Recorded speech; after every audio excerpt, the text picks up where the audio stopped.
오늘 말씀의 제목을 함께 나누기를 원합니다. 큰 비 소리가 있나이다. 다시 한번 나눠보실까요? 큰 비 소리가 있나이다. 아멘. 복음은 잘 알고 계시는 것처럼 기쁜 소식입니다. 또한 복음은 기쁜 소리입니다. 이 복음은 바로 구원의 소리이기 때문에 그렇습니다.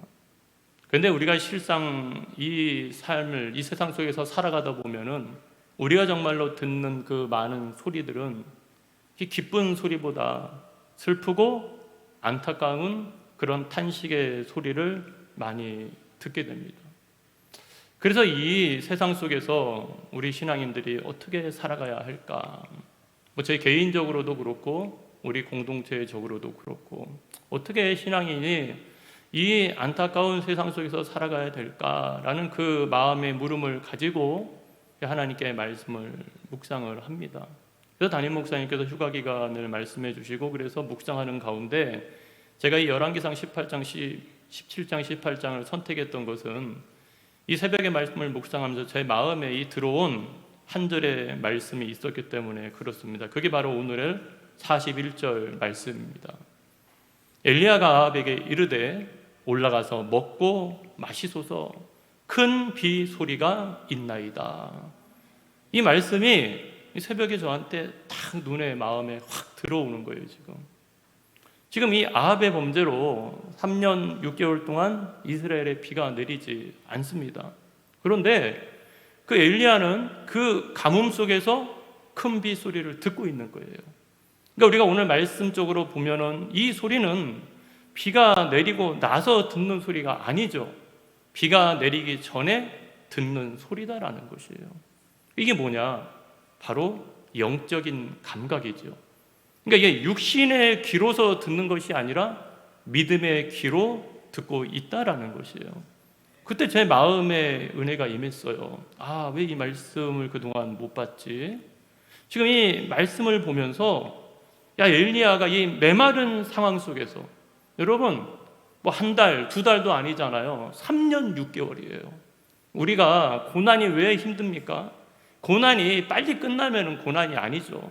하지만 왜 고난 가운데 인내가 필요하냐면 이 고난이 빨리 끝나지 않기 때문에 그런 거예요. 그런데 이 고난의 기간이 길어질수록 우리 안에 이 신앙인이 힘을 어떻게 되냐? 잃어버리게 될 때가 많다는 거죠. 자꾸 절망하게 되고 몸부림쳐도 안 되네 하다 보면 낙심하게 되고 뭔가 좀 이겨내고 가야지 하다 보더라도 또다시 여러분 실망하게 되는 것이 우리의 삶의 모습이잖아요. 솔직히 말해서.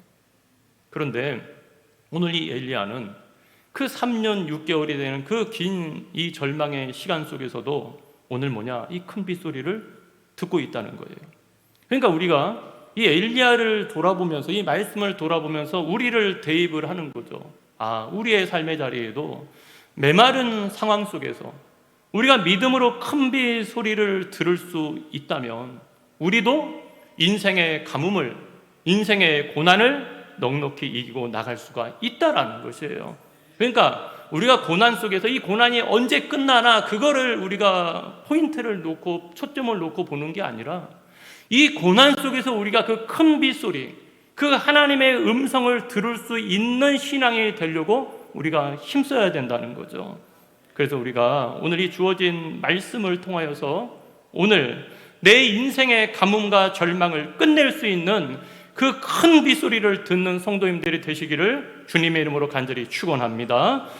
그래서 우리가 이 영적인 감각, 이 큰 빗소리를 듣는다라는 이것을 어떻게 우리가 나눌 수 있을까라고 묵상을 하다가 이 강용우 박사님이 생각이 났어요.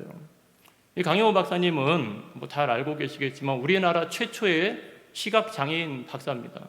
드라마라도 여러분들 나왔지만요. 이분이 말년에 췌장암으로 마지막에 돌아가시죠. 근데 이게 병원에서 수술할 수도 있었는데요. 그분이 그런 고백을 했다고 합니다. 나는 지금까지 하나님 앞에 너무나 분에 넘치는 은혜와 축복을 받았다는 거예요. 그리고 나는 하나님의 나라가 있는 것을 확실히 믿습니다. 그러니까 나는 더 이상 이 세상 속에서 더 살아야 되겠다라는 미련이 없어요. 그래서 그분이 수술을 받지 않으셨대요. 그리고 그분이 천국에 몇 개월 있다가 천국에 가셨습니다. 근데 이분이 마지막 가시면서 유고작으로 내놓은 마지막 책이 있었어요. 그 책의 이름이 내 눈에는 희망만 보였다라는 것이에요. 여러분, 시각장애인입니다. 그런데 어떻게 희망을 볼 수 있었을까요? 그 책에서 이분은 이렇게 고백을 합니다. 한평생 주님만 보고 걸었습니다. 나를 보면 어둠인데 주님을 보니 빛이었습니다. 그래서 주님만 보았습니다. 사람들은 칠흑 같은 어둠 속을 살면 기분이 어떠하냐고 묻습니다. 그렇지만 그건 모르는 소리입니다. 난 어둠 속에 있지 않습니다. 늘 빛으로 가득했고 그 빛이 너무 눈부셔 짙은 선글라스를 쓰고 있을 뿐입니다. 선글라스를 쓰니 빛 속에 계신 이가 더욱 선명합니다. 손에 잡힐 듯하고 보고 있으니 언제나 가슴이 뜁니다. 강용호 박사님은 시각장애인이었지만 그 어둠으로 인해서 더 분명하게 주님을 볼 줄 아는 신앙인이었다는 거예요. 그러니까 하나님께서 그에게 육신의 눈은 잃어버렸지만 새로운 영적인 눈을 주신 거죠. 그가 자신의 장애를 극복할 수 있었던 것, 그가 주님을 바라보는 신앙으로 거듭날 수 있었던 그 계기가 있었습니다. 그게 바로 기도와 말씀이었습니다. 그래서 그 책에서 있는 내용을 그대로 발췌를 했습니다. 중학교 때 축구공의 눈을 맞아 망막을 다치고 불과 4년이라는 시간 동안 어머니도 죽고 누나도 죽고 나의 눈도 잃어버렸습니다. 나는 절망 속에서 몸부림치고 있었습니다. 그런데 놀라운 것은 이런 시련 속에서도 나의 신앙은 흔들림이 없었다는 것입니다. 의술로 되지 않는다면 하나님의 기적으로 고칠 수 있을 거라는 믿음이 나에게는 있었습니다. 그러다 1964년 우연히 기독교 방송의 인생상담이라는 프로그램을 청취하게 되었습니다. 진행하시는 분이 고향 교회를 통해 잘 알고 있었던 목사님이었습니다. 나는 그 목사님께 나의 갈등을 고백하는 편지를 썼습니다. 왜요? 왜 하나님은 내 기도에 응답하시지 않는 것일까요? 목사님이 주신 대답은 의외로 간단했습니다. 하나님께서는 이미 대답하셨습니다. 노라고요. 하나님께서 당신을 위해 준비하시는 일이 분명히 있습니다. 지금 여러분 고쳐주세요 라고 기도를 했다는 거예요. 근데 이 목사님이 뭐라고 그러냐, 하나님 응답했어요. 노예요. 참 좋은 목사님이었던 것 같아요. 저 같아도 우리 기도합시다, 하나님이 고쳐주실 거예요 라고 말했을 것 같아요. 근데 그 분한테 이 목사님은 노랍니다. 그리고 하나님께서 당신을 위해 준비하신 일이 분명히 있습니다. 그러면서 이 목사님이 성경의 두 곳의 말씀을 인용해 주셨다고 합니다. 강용호 박사님이 그런 고백을 합니다. 나의 장애를 극복하는 첫걸음이었고 나의 신앙적인 갈등을 해결하는 열쇠가 되었다. 그 말씀이 요한복음 9장 1절부터 3절까지 말씀입니다. 예수께서 길을 가실 때 날 때부터 맹인된 사람을 보신지라 제자들이 물어 이르되 라삐여 이 사람이 맹인으로 난 것이 누구의 죄로 인함이니까 자기니까 그의 부모니까. 예수께서 대답하시되 이 사람이나 그 부모의 죄로 인한 것이 아니라 그에게서 하나님이 하시는 일을 나타내고자 하심이라. 강용호 박사님 이런 고백을 합니다. 어려서부터 그렇게 모태신앙으로서 성경 구절을 외웠는데 왜 이 부분은 기억하지 못했는지 모르겠다. 목사님의 말씀을 듣는 순간 나는 커다란 망치로 머리를 한 대 얻어맞은 것 같았다. 왜 이 사실을 모르고 그렇게 나를 미워하며 열등감에 빠져 살았을까? 나의 실명은 죄의 대가가 아니라 하나님께서 나를 통해 하나님의 놀라우심을 드러내기 위한 방법이라는 것을 그때 처음 깨달았다. 눈이 열리기 시작한 거죠. 그리고 두 번째 말씀이 바로 고린도후서 12장 7절부터 9절까지 말씀이었답니다.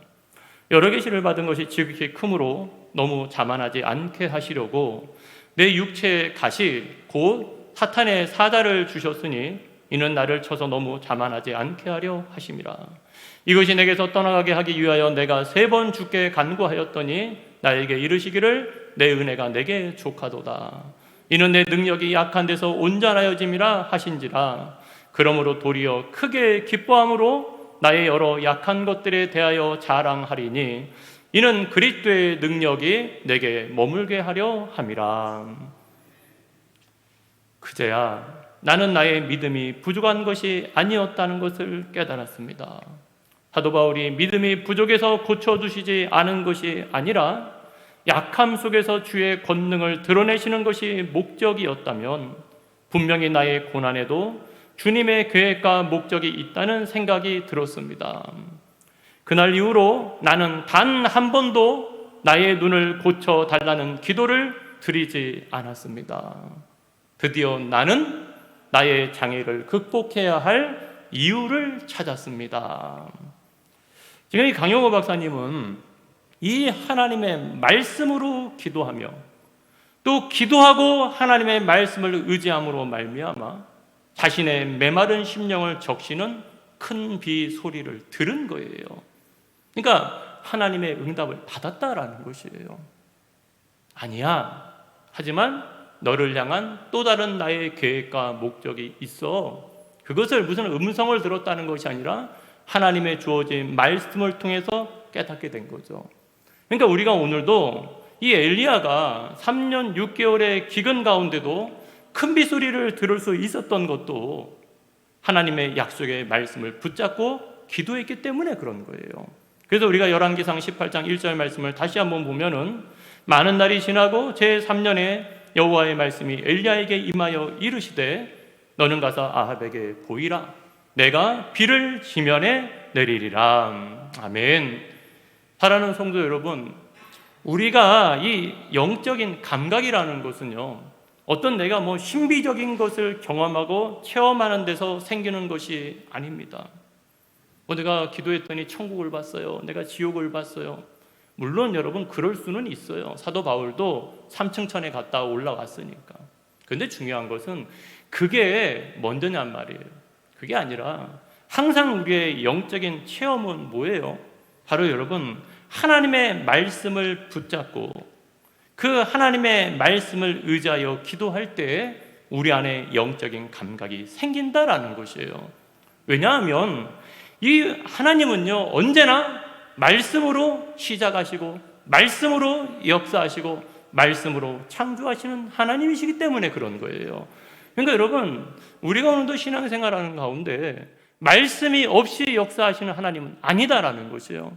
항상 하나님은 말씀을 선포하시고 주의 종들을 보내서 말씀을 전하게 하시고 우리의 삶의 자리에서 말씀을 깨닫게 하시고 그 말씀을 통하여서 우리에게 그 말씀을 체험하고 경험하게 하셔서 우리 안에 새로운 믿음의 눈을 뜨게 하시고 믿음의 귀를 열어서 영적인 감각이 생기도록 만들어 주신다는 거예요.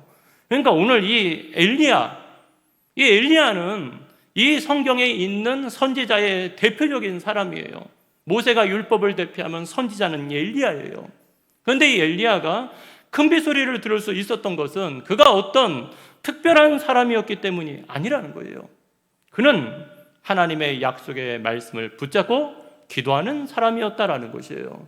그것을 잘 보여주는 말씀이 야고보서 5장 17절부터 18절 말씀입니다. 엘리야는 우리와 성정이 같은 사람이로되 그가 비가 오지 않기를 간절히 기도한즉 3년 6개월 동안 땅에 비가 오지 아니하고 다시 기도하니 하늘이 비를 주고 땅이 열매를 맺었느니라. 아멘. 지금 오늘 야고보 사도는 엘리야가 우리와 성정이 같은 사람이다 라고 여러분 말하고 있어요. 여기서 성정이 같다는 말은요 헬라어로 유사한이라는 말과 이 고난이라는 말의 합성어를 합니다. 그러니까 우리가 이 성정이 같다라는 말을 다시 한번 풀어보면은 엘리야도 다른 사람과 마찬가지로 동일한 괴로움을 가지고 있는 사람이었다는 거예요. 유사한 괴로움. 그러니까 우리와 똑같다라는 것이에요. 우리처럼 똑같이 아파하고 똑같이 눈물 흘리고 똑같이 여러분 힘들어하고 다 여러분 똑같았다라는 것이죠. 똑같은 괴로움이 있었다는 거죠. 그런데 엘리야가 우리와 다른 것이 하나 있었습니다. 그게 바로 뭐냐면 그는 말씀을 붙잡고 간절히 기도하는 사람이었다라는 것이에요. 그러니까 여기서 여러분, 비가 오지 않기를 간절히 기도했다라는데, 이 간절히라는 것을 원어적으로 돌아보면 간절히 기도했다라는 데 그게 뭐냐면 기도로 기도했다는 거예요. 기도로 기도했다. 얼마나 여러분들 간절하면은 기도함으로 기도했다는 거예요. 이 기도를 여러분 강조하는 말이죠. 그러니까 오늘 말씀에도 그 엘리야의 간절함이 오늘 18장 42절에 이렇게 드러나 있죠. 아합이 먹고 마시러 올라가니라.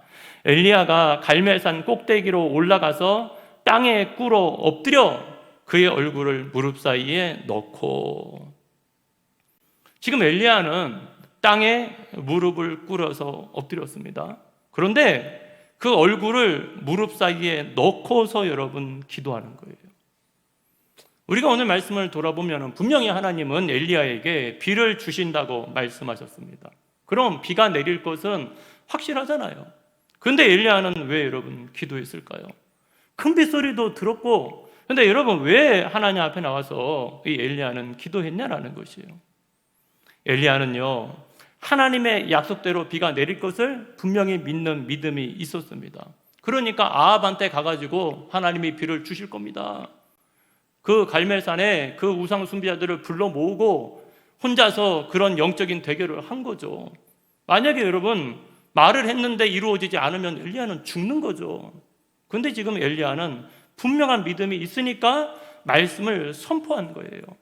그런데 엘리야는 동시에 약속이 이루어지기까지 뭐가 필요하다는 것을요? 기도가 필요하다는 것을 알았다라는 것이에요. 왜냐하면 기도할 때 하나님의 영광이 나타나기 때문에 그렇다는 거예요.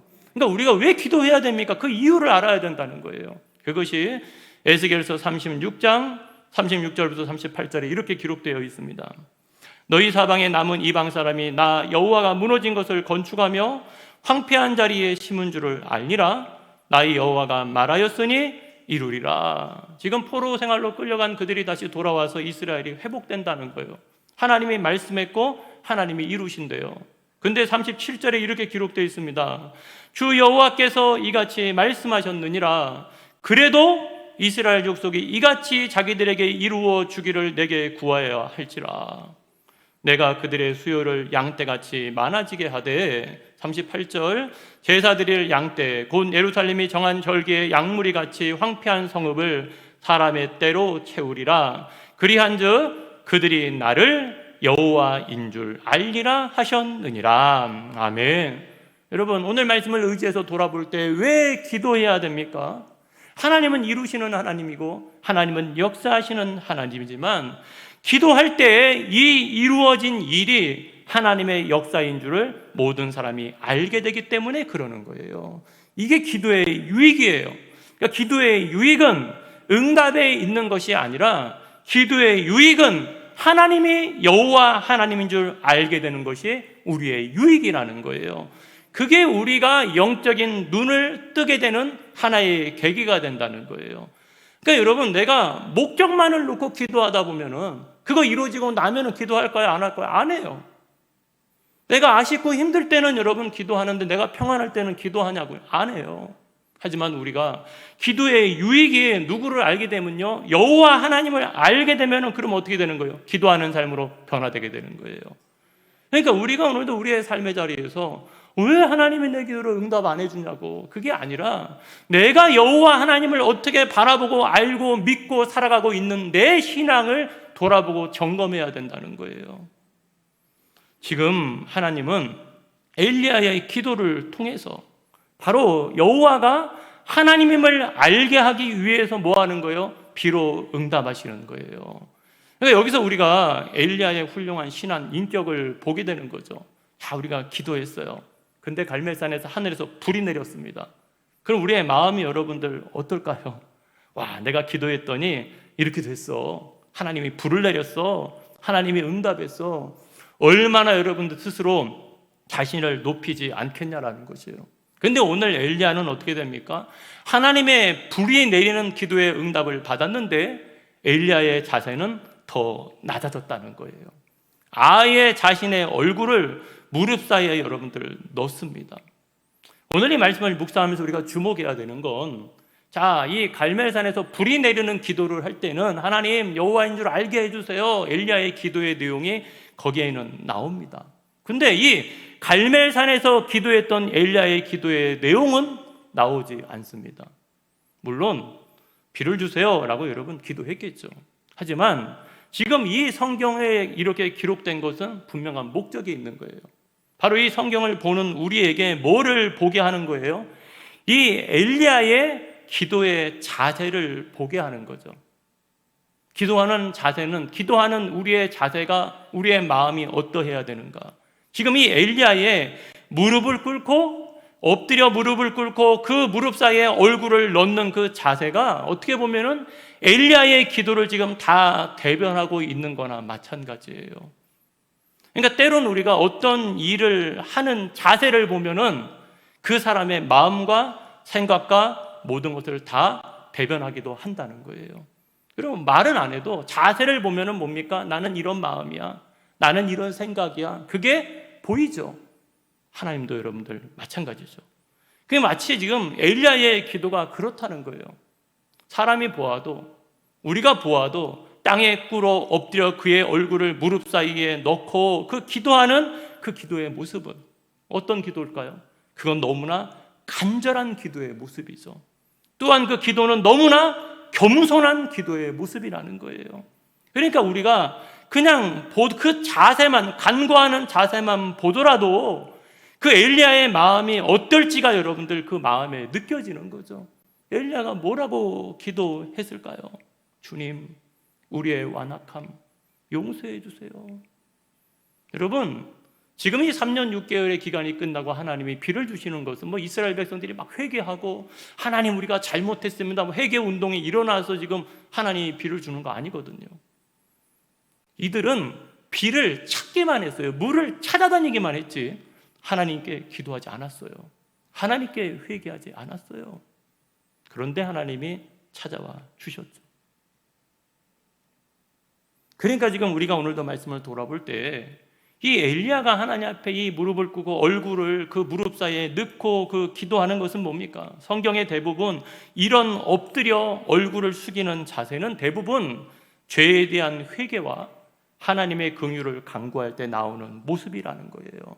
그러니까 지금 엘리야는 이스라엘 백성을 대신해서 하나님의 응답이 있을 때까지 간절히 중보 기도를 하고 있는 거예요. 그 이제 모습이 열매가 43절이죠. 그의 사안에게 이르되 올라가 바다 쪽을 바라보라. 그가 올라가 바라보고 말하되 아무것도 없나이다. 이르되 7번까지 다시 가라. 지금 엘리야는 기도하고 사안에게 갈멜산 꼭대기에 올라가 바다 쪽을 바라보라고 합니다. 근데 올라가면은 아무것도 없어요. 근데 엘리야가 뭐라고 그럽니까? 7번까지 다시 가라고 합니다. 성경의 7은 완전 숫자죠. 그 말은 뭐냐면 하나님께서 응답해 주실 거라는 거예요. 그리고 하나님이 응답해 주실 때까지 계속해서 올라가라는 거예요. 왜냐? 엘리야는 하나님의 말씀을 확신했기 때문에 그러는 거예요. 이게 바로 뭐냐? 믿음의 기도라는 거예요. 여러분, 기도는 믿음을 가지고 기도해야 됩니다. 오늘 엘리야는 믿음을 가지고 기도합니다. 그러면 믿음의 기도는 어떤 기도냐? 믿음의 기도는 기대가 있는 기도예요. 하나님이 비를 주실 것입니다. 그 믿음의 기도 안에는 기대가 있습니다. 그리고 믿음의 기도 안에는 뭐가 있어요? 갈망이 있어요. 목마름이 있어요. 하나님을 사모하는 마음이 있는 거예요. 그러니까 그 하나님께 믿음의 기도를 드리는 사람은 결단코 기도의 자리에서 물러나지 않는다라는 것이에요. 그 기도가 응답되지 않는다 해서 실망하지 않는다라는 것이에요.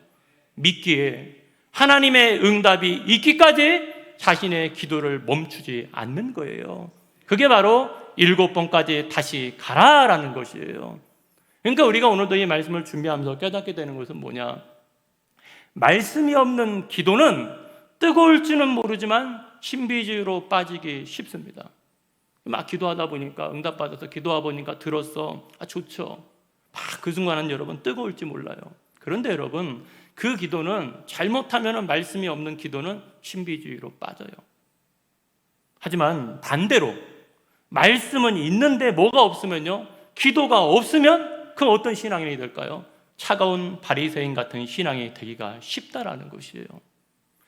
어찌 보면 지금 이 시대는 이 과거에 우리의 먼저 믿었던 우리의 부모님의 세대보다 말씀에 대한 지식은 더 많을지 모릅니다. 하지만 말씀에 대한 기도가 너무 부족한 시대다라는 것이에요.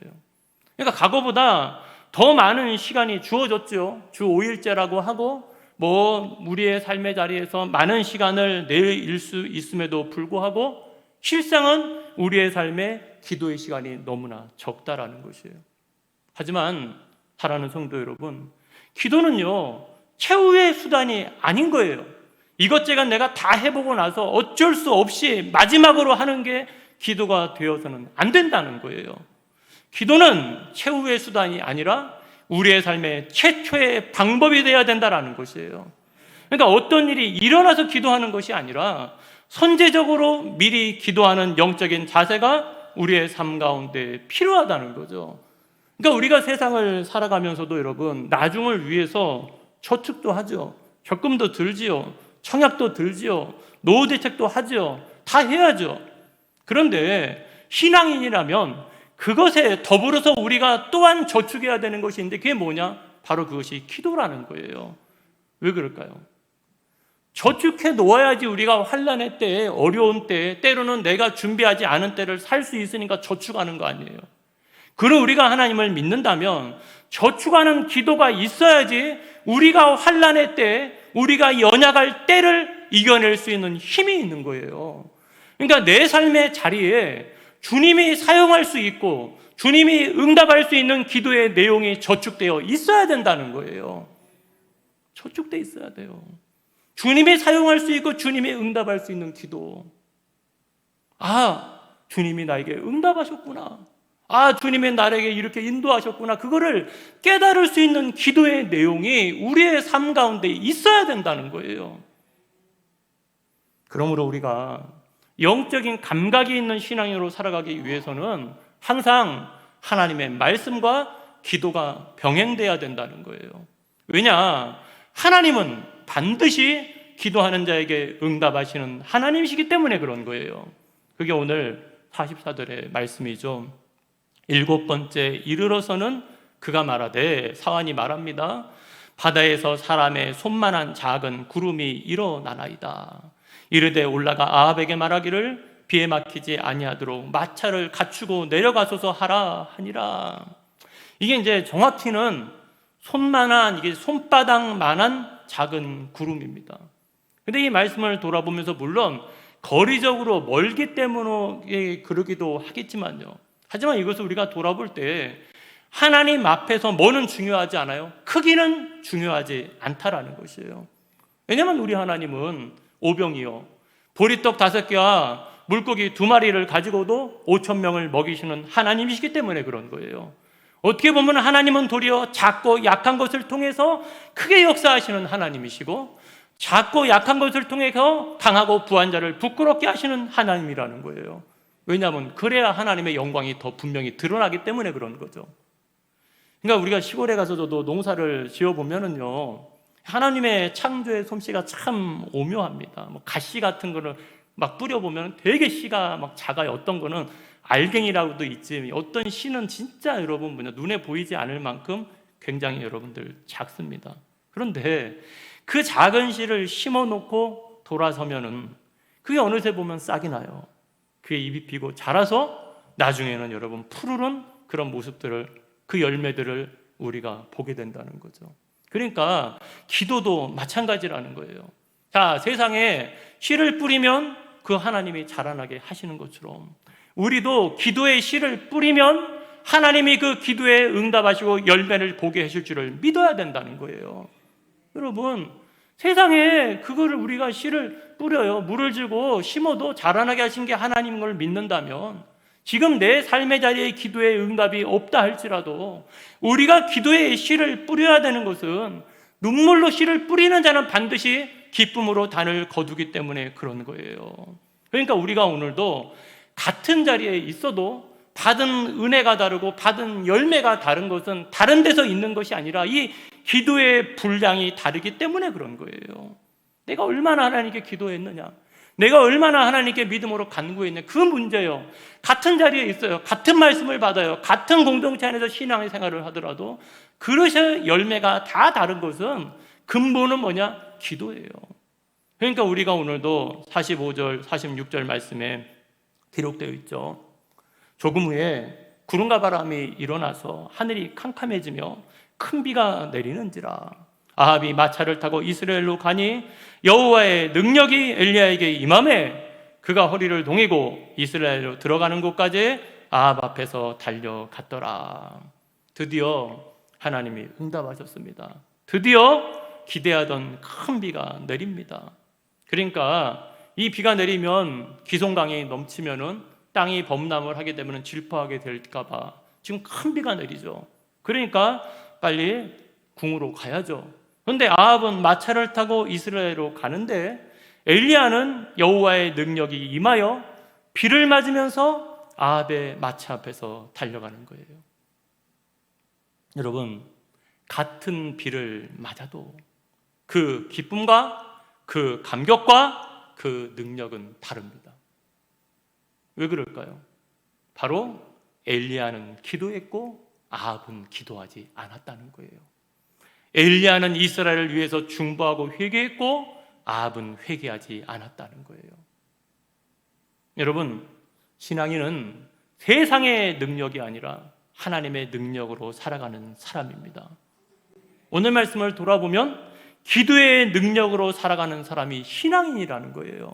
그래서 오늘 이 말씀이 기록된 거예요. 아합은 지금 마차를 타고 이스라엘로 그 20km 정도 되는 거리를 달려가고 있지만, 하지만 이 아합의 마지막은 어떻게 됩니까? 비록 비는 맞았을지 모르지만 이 아합은 마지막은 그 마차에서, 이제 우리가 22장 몇 장만 넘어가 보면은 전쟁터에서 활을 맞아서 자기가 왕복도 벗어요. 자기가 병사인 채 하면서 그 사이에 숨어 들어가는데 우연히 쏜 화살에 맞아서 그 마차에서 병거에서 죽는 게 아합의 마지막이에요. 하지만 이 하나님의 능력이 임한 엘리야는 지금 어떻게 합니까? 허리를 동이고 마차 앞에서 뛰어갑니다. 하지만 그 엘리야의 마지막은 어떤 마지막입니까? 바로 불말과 불세례를 타고 죽음을 보지 않고 하나님의 나라로 올라간다는 거예요. 이게 기도하는 자의 열매라는 거예요.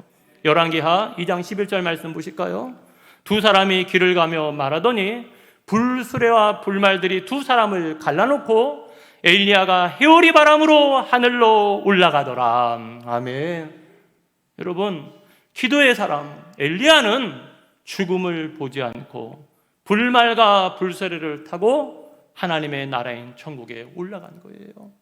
그러니까 우리가 오늘도 하나님의 말씀을 붙잡고 기도하며 사는 자는 하나님이 반드시 구원해 준다는 거예요. 하나님이 그의 인생의 마지막까지 붙잡아 주신다는 거예요. 그래서 이 말씀을 보면서 갑자기 내 마음에 불의 전차라는 영화가 생각이 났어요. 이 OST도 되게 유명합니다. 빰빰빰빰 하는 그 음악이 유명한데, 이 불의 전차라는 이 내용이 뭐냐면 에릭 니들이라는 사람의 그 여러분 일대 영화입니다. 이 에릭 니들이라는 사람은 1924년 제8회 파리 올림픽 경기에 단거리 경주에 나갈 영국 국가대표 선수였습니다. 단거리 선수예요. 그 자신의 주 종목이 100m예요. 아주 유명한 금메달리스트입니다. 그런데 이 100m 달리기 시합 예선이 7월 6일 주일 오후로 정해지니까 이분이 저는 주일에는 달리지 않습니다 하고 그 경기를 포기해버립니다. 금메달 딸 사람이. 그러니까 이 소식이 전해지니까 영국의 국민들이 난리가 났습니다. 매스컴들이 앞다퉈서 기사를 내보냅니다. 편협하고 옹졸한 신앙인이다. 믿음을 옷깃에 달고 다니며 과시하는 위선자다. 조국의 명예를 버린 위선자다라고 사람들이 비난합니다. 그런데 그는 7월 6일 주일에 운동장에 나가서 동료들을 격려하는 일조차 하지 않습니다. 도리어 스코트커트 장로교회에서 간증을 하며 온정일 교회에서 지내죠. 그리고 이 에릭 니들은 자신의 주 종목이 아닌 200m 경기에 출전해서 동메달을 땁니다. 그리고 400m 경기에 나갑니다. 단거리 선수인데 400m를 간 거죠. 어떻게 보면은 들러이죠.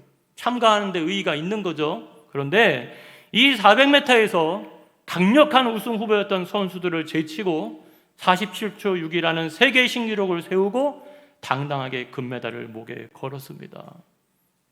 경기가 끝나고 기자들이 묻습니다. 어떻게 우승할 수 있었습니까? 에릭 리들이 말합니다. 처음 200m는 제 힘으로 최선을 다했습니다. 그러나 나머지 200m는 전적인 하나님의 도우심으로 달렸습니다.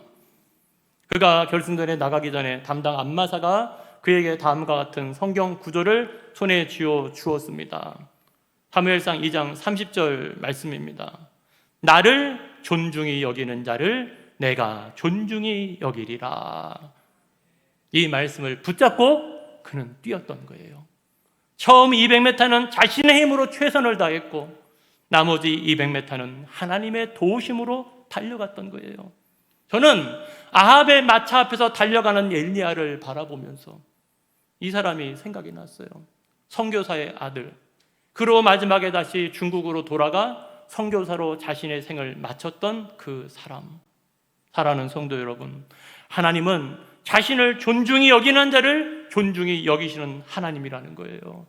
그러니까 우리가 삶의 자리에서요, 육신의 것 때문에, 때로는 어떤 고난의 문제 때문에 영적인 감각을 잃어버리는 신앙이 되어서는 안 된다는 거예요.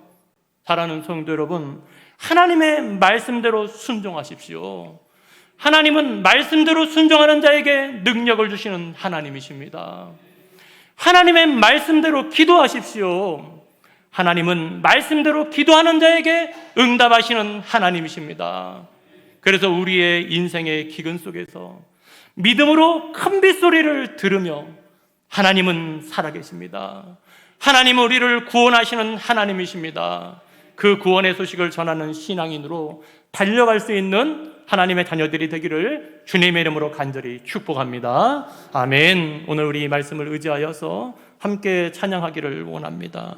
우리 함께 기도해.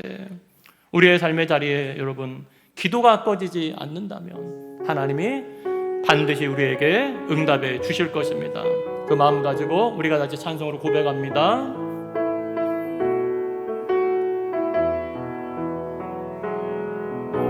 우리 함께 기도해.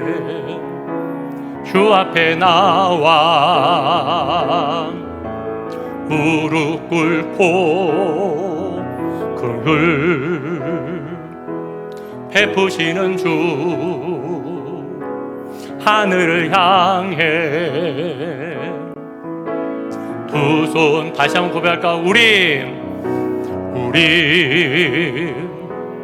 함께 기도해.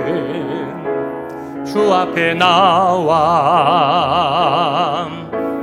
무릎 꿇고 긍휼 베푸시는 주 하늘을 향해 두 손 들고 하늘 문이 열리고 은혜의 빗줄기 이 땅 가득 내리오로 마침내 주 오셔서 의의 빗줄기 우리 위에 부시도록 하늘 문이 열리고 은혜의 빗줄기 이 땅 가득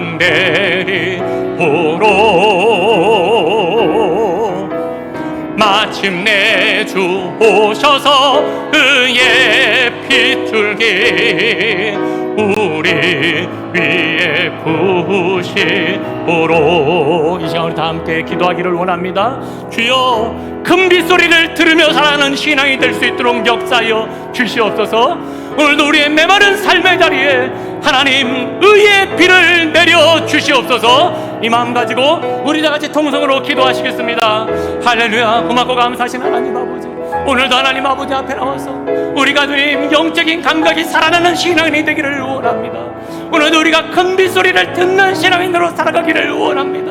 하나님, 오늘도 그 하나님은 우리의 기도를 응답하시는 살아계신 하나님인 줄을 믿사오니 오늘도 우리의 삶의 자리에, 메마른 자리에 의의 빗줄기를 허락하여 주시옵소서. 오늘도 주님 낭만하는 자가 되는 것이 아니라 오늘도 그 하나님의 살아계심을 믿는 믿음을 가지고 기도하는 신앙인으로 살아갈 수 있도록 주여 우리를 붙잡아 주시옵소서. 주여 우리의 삶을 응답하여 주시옵소서. 우리의 삶을 인도하여 주시옵소서. 오늘도 마지막까지 그 하나님을 경외하는 마음과 믿음을 가지고 우리가 내 평생에 기도하며 살아갈 수 있는 우리 신앙인들이 될 수 있도록 역사하여 주셔서 믿음의 눈으로 바라보고 믿음의 귀로 들으며 믿음의 입술로 기도하는 신앙인들 될 수 있도록 주여 역사하시고 주장하여 주셔서 우리 교회 공동체 안에 우리의 삶의 자리에 하나님 은혜의 빌줄기를 허락하여 주시옵소서. 응답하여 주시옵소서. 붙잡아 주시옵소서. 할렐루야. 고맙고 감사하신 하나님 아버지, 오늘도 주님 앞에 간절히 기도합니다. 하나님의 말씀 앞에 여전히 메마르고 여전히 하나님 앞에 우리의 믿음을 고백하지 못하는 완화감과 강파감을 주님의 십자가의 보혈로 씻어주시고, 때로는 하나님의 말씀을 들어도 우리가 낙심할 수밖에 없는 우리의 연약함을 주님 돌아보아 주시고 긍휼히 여겨주셔서 오늘도 하나님, 그 하나님 큰 빗소리를 들으며 살아갈 수 있는 영적인 감각이 회복될 수 있는 신앙인이 될 수 있도록 역사하여 주시옵소서. 하나님이 나의 구원이시고 하나님이 나의 소망이시고 하나님이 나의 해답이신 줄을 믿습니다. 오늘도 우리가 그 하나님을 바라볼 때 하나님, 우리의 삶의 자리에 의의 빗줄기를 허락하여 주시옵소서. 우리가 그 큰 빗소리를 들음으로 말미암아 우리가 우리의 삶의 자리에서 여호와는 하나님이시라는 것을 담대히 선포하며 살아갈 수 있는 신앙인이 될 수 있도록 역사하여 주시옵소서. 모든 걸 주님께 맡겨오며 오늘도 나를 구원하여 주신 예수 그리스도 이름으로 감사하며 기도드렸습니다. 아멘.